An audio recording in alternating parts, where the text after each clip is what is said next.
नमस्कार, जय हिंद दोस्तों। आपका अपने YouTube चैनल मिशन बीपीएससी में बहुत बहुत स्वागत है।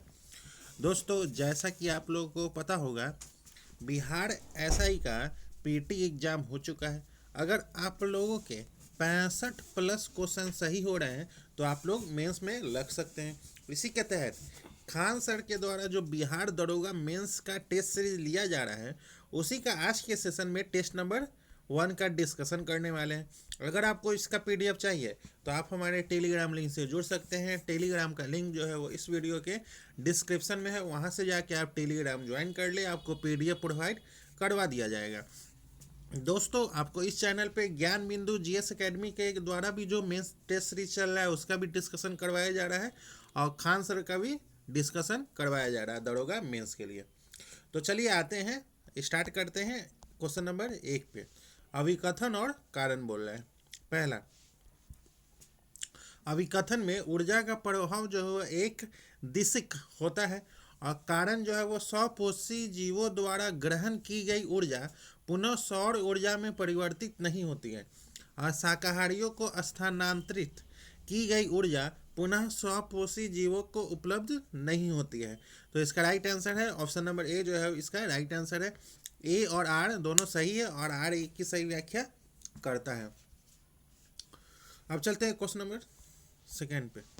प्रकाश संश्लेषण के दौरान होने वाली घटनाओं के संदर्भ में निम्नलिखित कथनों पर विचार करना है। पहला,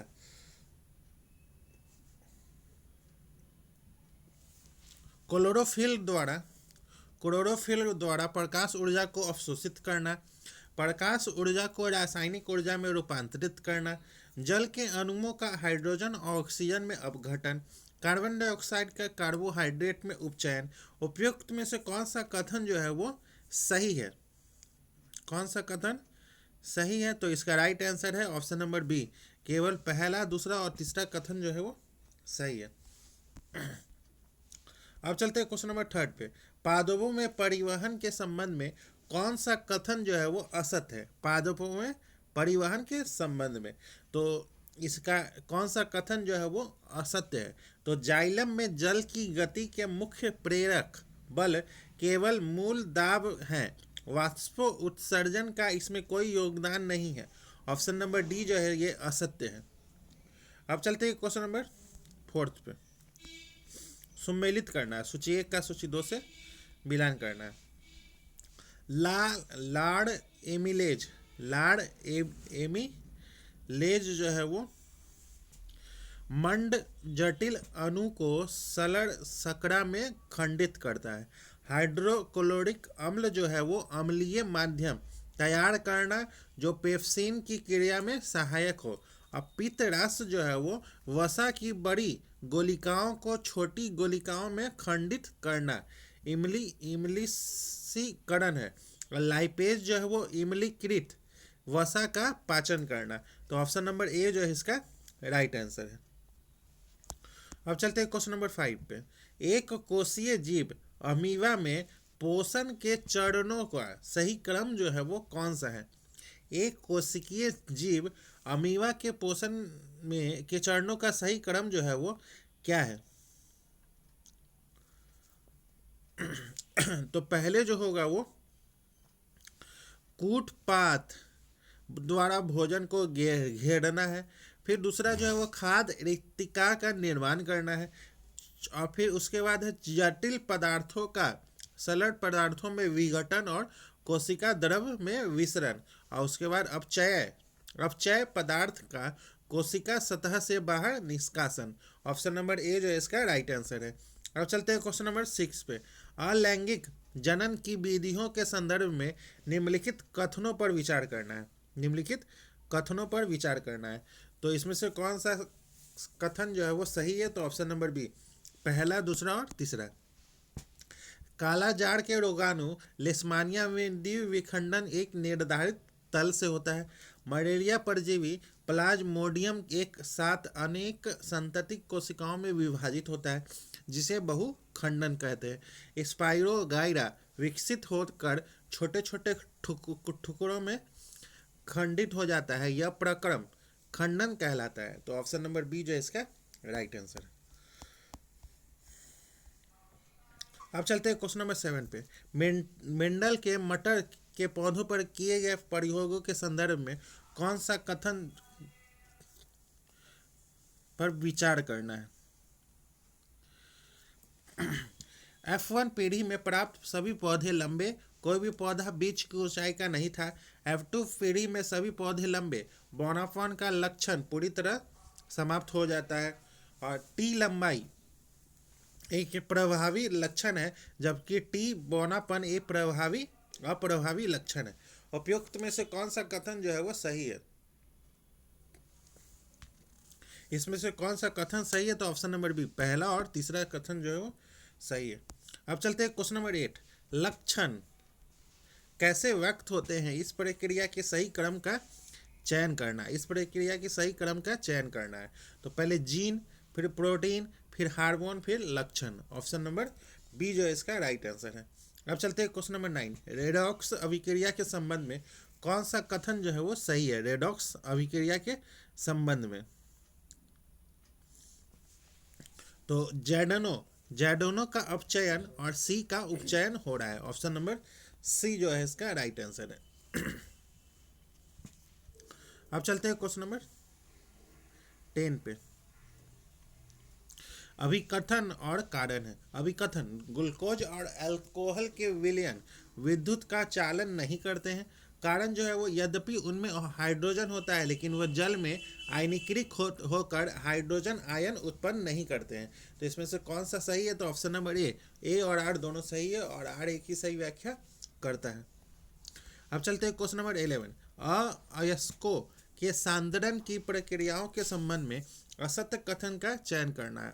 अयस्कों, तो इसका राइट आंसर है ऑप्शन नंबर सी जो है वो सक्रियता श्रेणी में सबसे ऊपर स्थित धातुओं का निष्कर्षण कार्बन के साथ गर्म करके किया जाता है। ऑप्शन नंबर सी जो है इसका राइट आंसर है। अब चलते हैं क्वेश्चन नंबर 12 पे। धातुओं के विद्युत अपघटनीय परिष्करण के दौरान क्या होता है? तो ऑप्शन नंबर बी जो है अशुद्ध धातु को एनोड और शुद्ध धातु की पतली परत को कैथोड बनाया जाता है। ऑप्शन नंबर बी जो इसका राइट आंसर है। अब चलते हैं क्वेश्चन नंबर 13 पे। अभिकथन और कारण। अभिकथन कार्बन के यौगिकों के गलनांक और क्वथनांक आयनिक यौगिकों की तुलना में काफ़ी कम होते हैं। और कारण जो है वो कार्बन यौगिकों के अणुओं के बीच अंतरा अनुख बल दुर्लभ होते हैं। तो इसमें से कौन सा सही है? तो ऑप्शन नंबर ए जो है वो ए और आर दोनों सही है, और आर एक ही सही व्याख्या करता है। अब चलते हैं क्वेश्चन नंबर 14 पे। गोलीय दर्पणों से संबंधित शब्दावली के संदर्भ में निम्नलिखित कथनों पर विचार करना। पहला, गोलीय दर्पण के परावर्तक पृष्ठ के केंद्र को दर्पण का ध्रुव कहते हैं। वक्रता केंद्र दर्पण का भाग नहीं है, यह परावर्तक पृष्ठ के बाहर स्थित होता है। अवतल दर्पण का वक्रता केंद्र परावर्तक पृष्ठ के सामने होता है, जबकि उत्तल दर्पण में यह पीछे होता है। और गोलीय दर्पण की वक्रता की त्रिज्या उसकी फोकस दूरी की आधी होती है। उपरोक्त में से कौन सा सही है? उपरोक्त में से कौन सा सही है? तो ऑप्शन नंबर बी जो है इसका राइट आंसर है। अब चलते हैं क्वेश्चन नंबर 15 पे। अभिकथन और कारण। अभिकथन किसी विद्युत परिपथ में एमीटर को सदैव श्रेणी क्रम में संयोजित किया जाता है। कारण जो है वो एमीटर का प्रतिरोध बहुत कम होना चाहिए, ताकि उस परिपथ से गुजरने वाली धारा के मान को अधिक परिवर्तित न कर सके। तो इसका राइट आंसर है ऑप्शन नंबर ए जो है वो ए और आर दोनों सही है, और आर एक ही सही व्याख्या करता है। अब चलते हैं क्वेश्चन नंबर 16 पे। MRI के संदर्भ में सत्य कथन का चयन करना है। MRI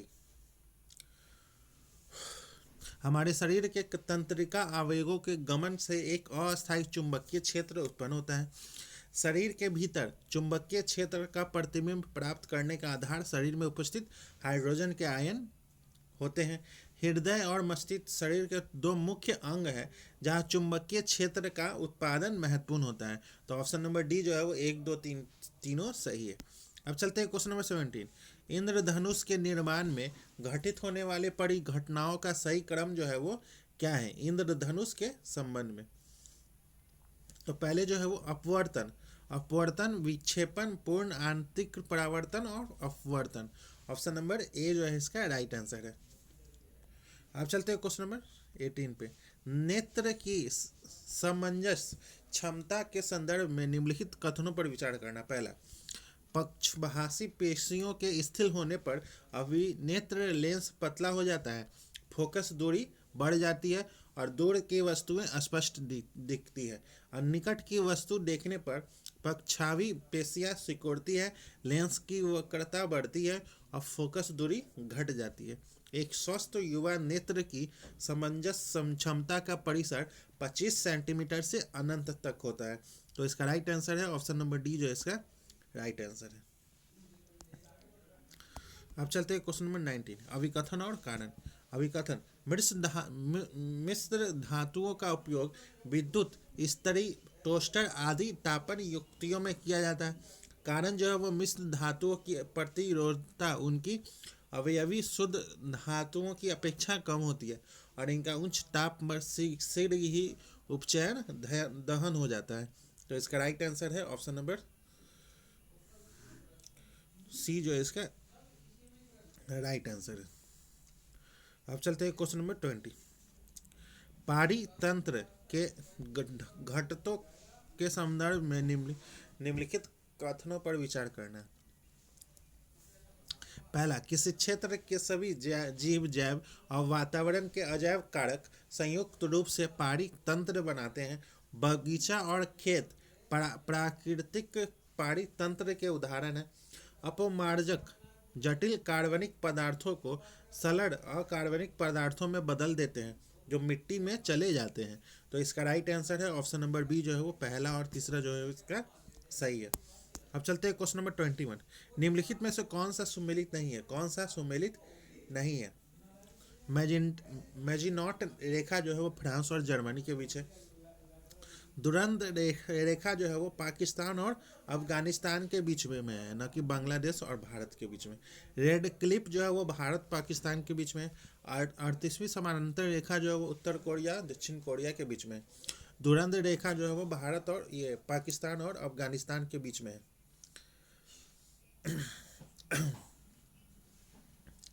अब चलते हैं क्वेश्चन नंबर 22, सूची 1 का सूची 2 से मिलान कराना। भारत की झीलों से संबंधित राज्य।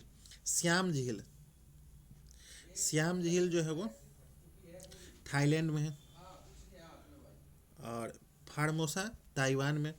मेसोपोटामिया जो है वो इराक में, और बर्मा जो है वो म्यांमार में। तो इसका राइट आंसर है ऑप्शन नंबर डी, जो है इसका राइट आंसर है। अब चलते हैं क्वेश्चन नंबर 23, अब कारण और कथन और कथन। काली मिट्टी कपास की खेती के लिए उपयुक्त होती है और इनमें जैव कारण जो है वो उनमें जैव प्रचुर मात्रा में होते हैं। नीचे दिए गए कुछ से सही उत्तर का चयन करना है। तो इसका राइट आंसर है ऑप्शन नंबर सी, ए सही है, परंतु आर जो है वो गलत है। उनमें जैव जो है वो प्रचुर मात्रा में नहीं होता है। अब चलते हैं क्वेश्चन नंबर 24, निम्नलिखित युग्मों में से कौन सा एक सही सुमेलित है? कौन सा एक सही सुमेलित है? तो इसमें से कौन सा एक सही सुमेलित है? तो सुंदरी जो है वो पश्चिम बंगाल में है, ये जो है वो सही सुमेलित है। और टिक जो है वो मध्य प्रदेश में है। टिक जो है वो जम्मू कश्मीर नहीं, मध्य प्रदेश में है। चंदन जो है वो कर्नाटक में है, और देवदार जो है वो जम्मू कश्मीर हिमाचल प्रदेश में। अब चलते हैं क्वेश्चन नंबर 25, निम्नलिखित कथनों पर विचार करिए और नीचे कुछ से सही उत्तर का चयन करना है। हीराकुंड बांध जो है वो महानदी पे है। रिहंद बांध सोन नदी की है, सहायक नदी है। मैथन बांध जो है वो दामोदर नदी की एक सहायक बराबर नदी है। तुंगभद्रा परियोजना आंध्र प्रदेश एवं कर्नाटक का संयुक्त उपक्रम है। तो इसका राइट आंसर है ऑप्शन नंबर डी, जो है इसका राइट आंसर है। अब आते हैं क्वेश्चन नंबर 26 पे, निम्नलिखित में से कौन सा युग्म जो है वो सही सुमेलित नहीं है? कौन सा युग्म जो है वो सही सुमेलित नहीं है?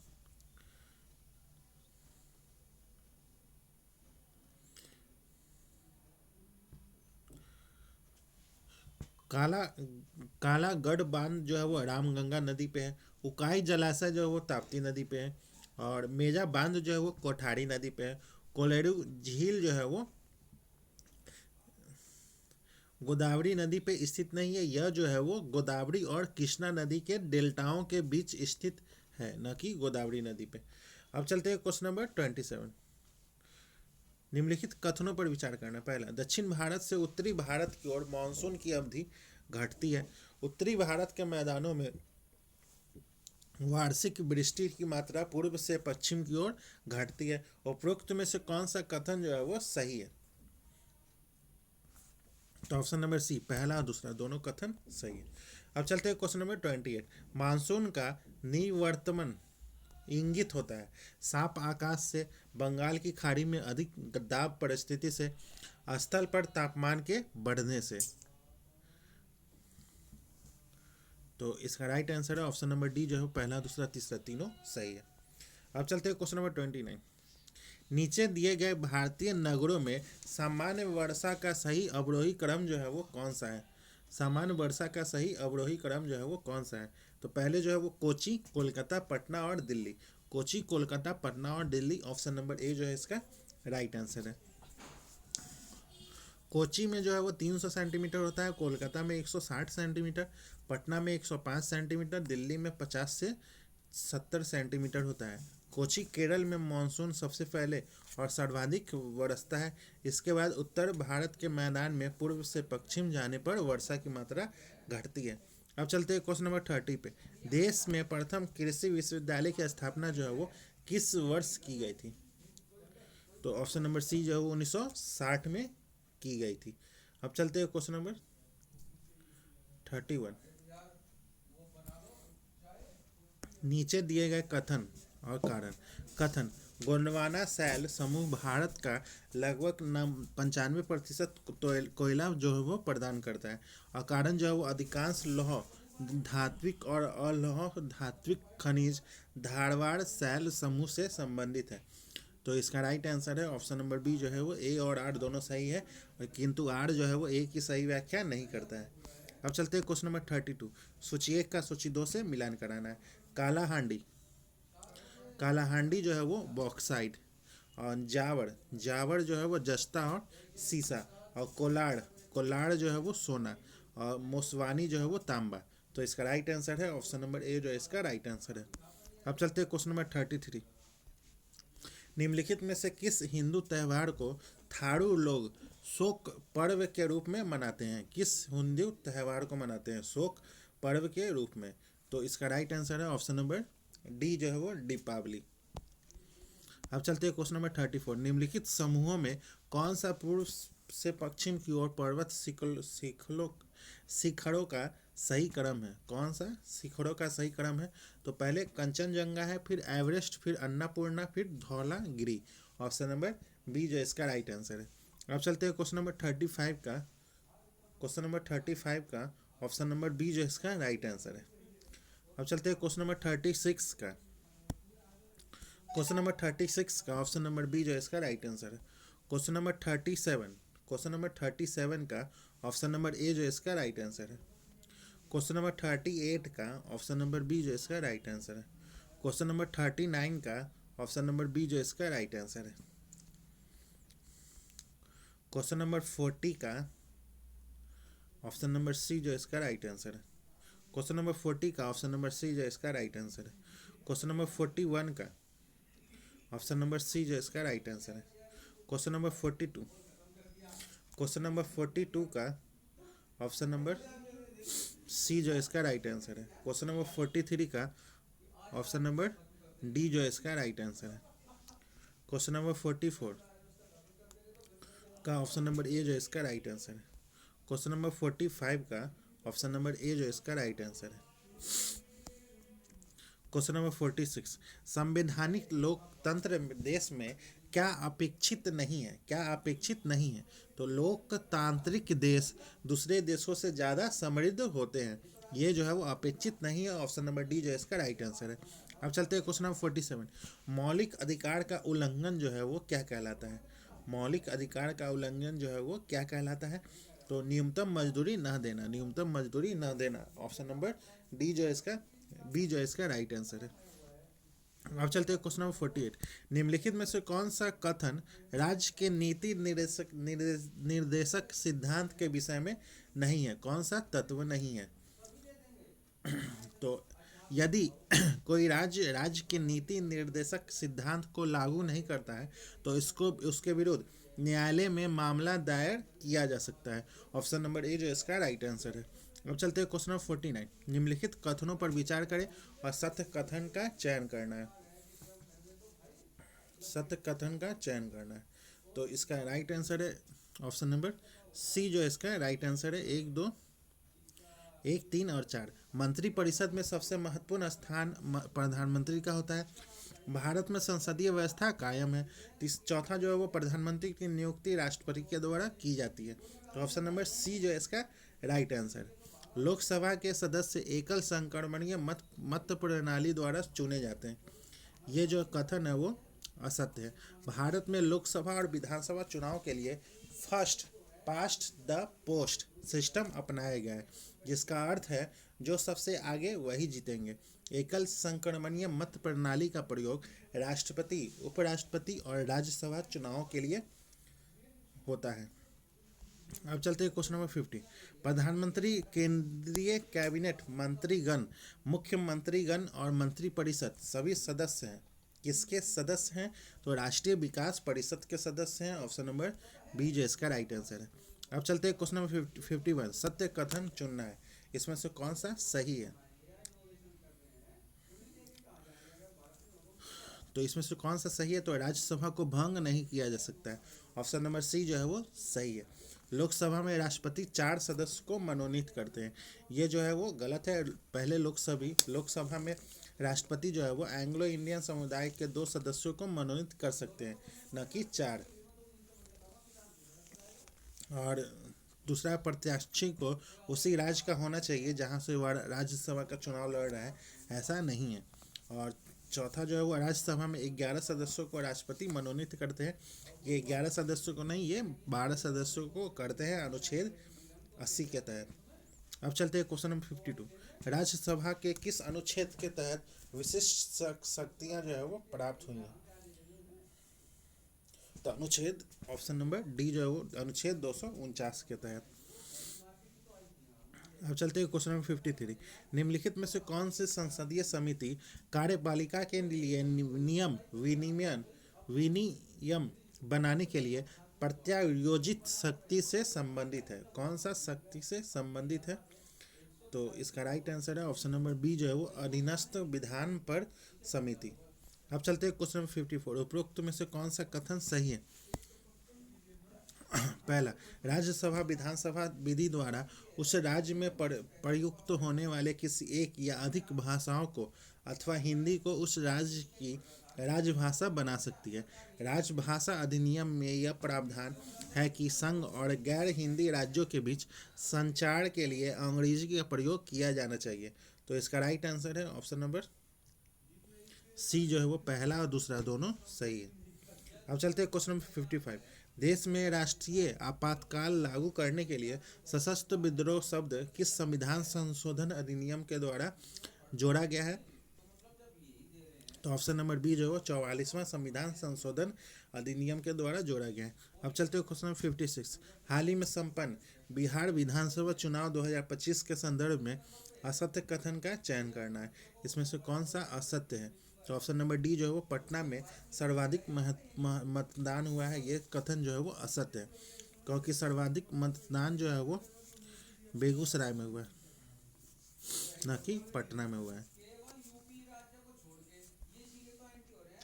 अब चलते हैं क्वेश्चन नंबर 57। सूची 1 का सूची 2 से मिलान कराना है। माई बिलोव्ड लाइफ जो है वो Amitabh Kumar. Speaking with nature जो है वो रामचंद्र गुहा। और द नेहरू डेवलपमेंट मॉडल जो है वो अरविंद पंगाड़िया।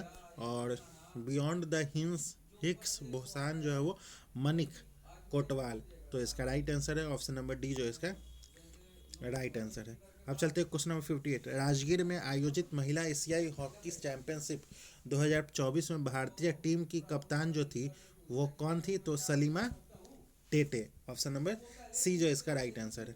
अब चलते हैं क्वेश्चन नंबर 59।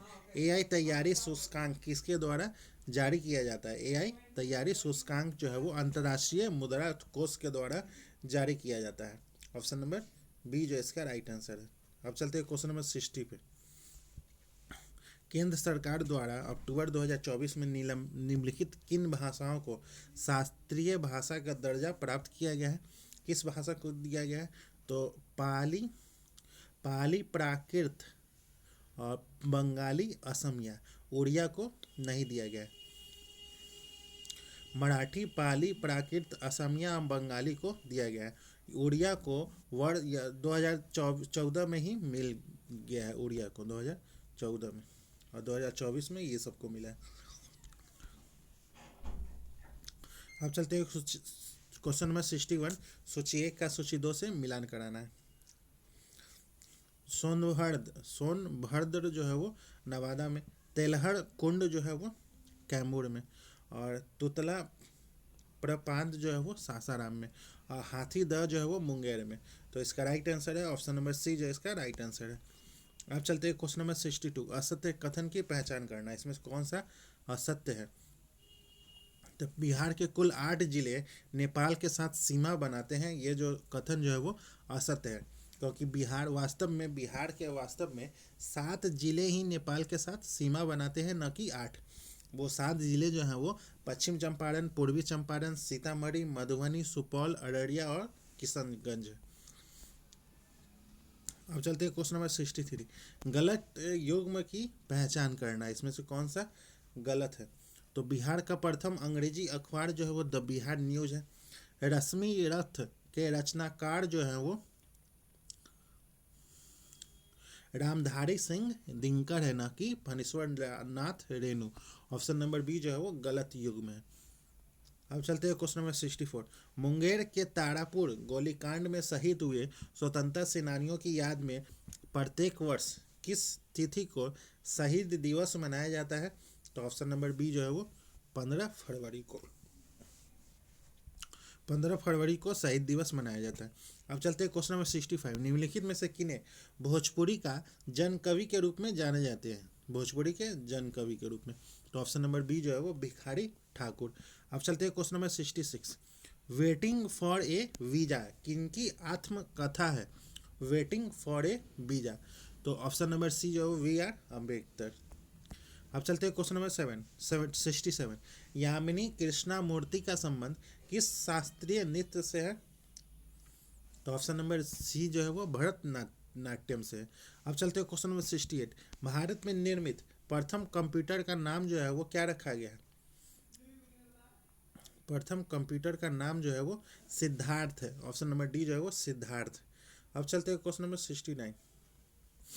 असत्य असत्य विकल्प का चयन करना, इसमें कौन सा असत्य है? तो अंतर्राष्ट्रीय निस्तरिक प्रसार जागरूकता दिवस जो है वो 10 मार्च, ये जो है वो गलत है, क्योंकि ये जो है वो 5 मार्च होगा। अब चलते हैं क्वेश्चन नंबर 70।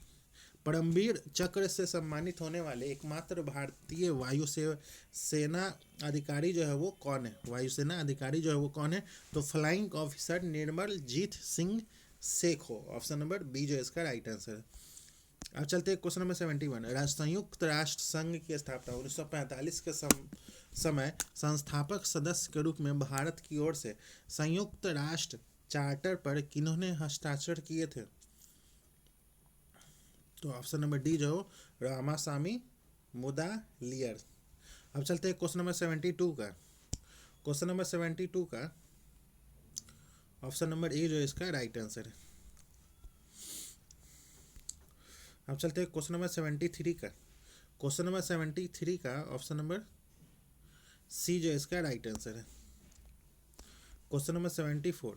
क्वेश्चन नंबर 74 का ऑप्शन नंबर बी जो इसका राइट आंसर है। Question number 75। क्वेश्चन नंबर 75 का ऑप्शन नंबर ए जो इसका राइट आंसर है। क्वेश्चन नंबर 76 का ऑप्शन नंबर बी जो इसका राइट आंसर है। Question number 77। क्वेश्चन नंबर 77 का ऑप्शन नंबर बी जो इसका राइट आंसर है। क्वेश्चन नंबर 78, क्वेश्चन नंबर 78 का ऑप्शन नंबर सी जो इसका राइट आंसर है। क्वेश्चन नंबर 79 का ऑप्शन नंबर सी जो इसका राइट आंसर है। क्वेश्चन नंबर 80, क्वेश्चन नंबर 80 का ऑप्शन नंबर ए जो इसका राइट आंसर है। क्वेश्चन नंबर 81 का ऑप्शन नंबर बी जो इसका राइट आंसर है। क्वेश्चन नंबर 82 का ऑप्शन नंबर सी जो इसका राइट आंसर है। क्वेश्चन नंबर 83, क्वेश्चन नंबर 83 का ऑप्शन नंबर ए जो इसका राइट आंसर है। क्वेश्चन नंबर 84, सिंधु घाटी सभ्यता के संदर्भ में निम्नलिखित कथनों पर विचार करना है। पहला, सिंधु घाटी सभ्यता के लोग लोहे के उपयोग और घोड़ों के नियमित सैन्य प्रयोग से भली भांति परिचित थे। धौलावीरा में जल संचयन के लिए एक विशाल जलाशय और उन्नत जल प्रबंधन प्रणाली के साक्ष्य मिले हैं। लोथल, जो कि एक गोदीवाड़ा था, वर्तमान में राजस्थान के हनुमानगढ़ जिले में स्थित है। तो इसका राइट आंसर है ऑप्शन नंबर बी जो है वो, केवल दूसरा जो है वो सही है। अब चलते हैं क्वेश्चन नंबर 85, भारतीय राष्ट्रीय कांग्रेस के किस अधिवेशन में पहली बार पूर्ण स्वराज का संकल्प जो है वो पारित हुआ था? तो ऑप्शन नंबर बी जो है वो, लाहौर अधिवेशन 1929 में। अब चलते हैं क्वेश्चन नंबर 86, संगम कालीन किस राजवंश का राजकीय चिन्ह जो है वो धनुष था? धनुष था, तो ऑप्शन नंबर बी जो है वो, चेर। अब चलते हैं क्वेश्चन नंबर 87, महात्मा गांधी द्वारा भारत में चलाए गए प्रारंभिक आंदोलन का सही कालानुक्रमिक क्रम जो है वो कौन सा है? तो पहले है वो चंपारण, अहमदाबाद मिल आंदोलन और खेरा। ऑप्शन नंबर बी जो इसका राइट आंसर है। अब चलते हैं क्वेश्चन नंबर 88, दिल्ली सल्तनत के प्रशासनिक और सैन्य सुधारों के संदर्भ में निम्नलिखित कथनों पर विचार करना है। पहला, इल्तुतमिश ने इक्ता प्रणाली को एक वंशानुगत अधिकार के रूप में स्थापित किया था। अलाउद्दीन खिलजी ने घोड़ों को दागने और सैनिकों के विस्तृत विवरण हुलिया रखने की प्रथा शुरू की थी। गयासुद्दीन तुगलक ने दीवान ए खोई नामक एक अलग कृषि विभाग की स्थापना की थी। उपरोक्त में से कौन सा कथन सही है? तो ऑप्शन नंबर ए, केवल एक जो है वो सही है। अब चलते हैं क्वेश्चन नंबर 89, मिलान करना है। ब्रह्म समाज, ब्रह्म समाज का राजा राम मोहन राय, आर्य समाज का स्वामी दयानंद सरस्वती, प्रार्थना समाज का ज्योतिबा फूले, सत्य शोधक समाज का प्रार्थना समाज का आत्माराम पांडुरंग और सत्य शोधक समाज का Jyotiba Phule. Option number B जो इसका राइट आंसर है। अब चलते हैं क्वेश्चन नंबर 90, सूची 1 का सूची 2 से मिलान करना है।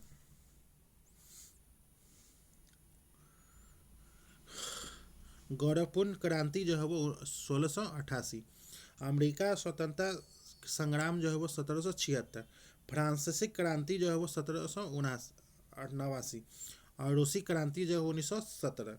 तो ऑप्शन नंबर ए बी जो इसका राइट आंसर है। अब चलते हैं क्वेश्चन नंबर 91, रैयतवाड़ी व्यवस्था के संबंध में निम्नलिखित कथनों पर विचार करना है। पहला, इसे थॉमस मुनरो और कैप्टन रीड द्वारा विकसित किया गया था। इसमें सरकार सीधे किसानों से राजस्व वसूलती थी। किसान भूमि के स्वामी थे और भूमि बेच सकते थे। यह व्यवस्था बिहार और बंगाल में प्रचलित थी, लागू थी। इसमें से कौन सा गलत है? तो ऑप्शन नंबर ए, केवल चौथा जो है वो गलत है। यह व्यवस्था जो है वो मद्रास और बॉम्बे में लागू थी, बिहार और बंगाल में। अब चलते हैं क्वेश्चन नंबर 92, मुगल प्रशासन में मनसबदारी प्रथा की शुरुआत किस शासक ने की थी जो मंगोलों की दशमलव पद्धति पर आधारित थी?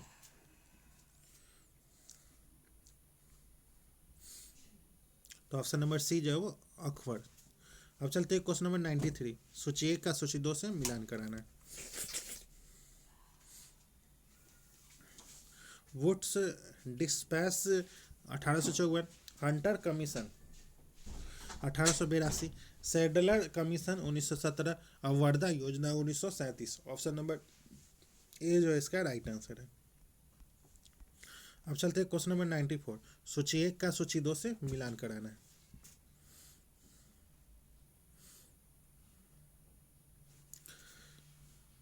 महासंधि विग्रहिक युद्ध एवं शांति का मंत्री था। महादंड नायक जो है वो न्यायाधीश पुलिस विभाग का प्रधान था। ध्रुवाधिकरण जो है वो भू राजस्व वसूलने वाला विभाग था। महाबलाधिकृत जो है वो सेना का सर्वोच्च अधिकारी था। तो ऑप्शन नंबर ए जो है इसका राइट आंसर है। अब चलते हैं क्वेश्चन नंबर 95। किस पंचवर्षीय योजना का मुख्य उद्देश्य तीव्र, अधिक समावेशी और धारणीय विकास था? किस पंचवर्षीय योजना का? तो ऑप्शन नंबर डी जो है वो 12वीं पंचवर्षीय योजना का। अब चलते हैं क्वेश्चन नंबर 96।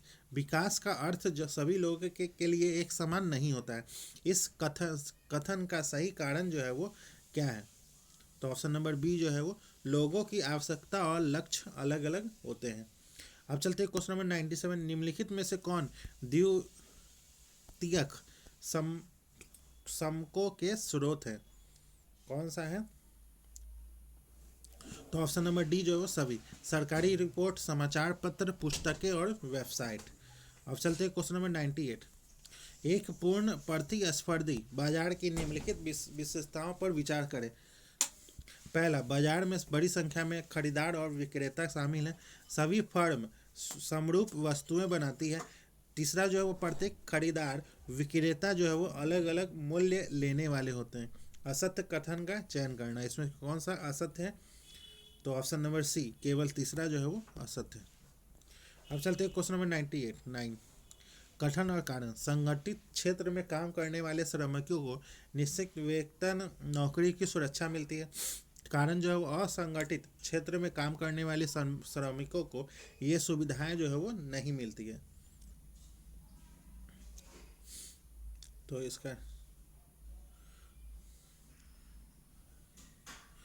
इसमें से कौन सा है इसका?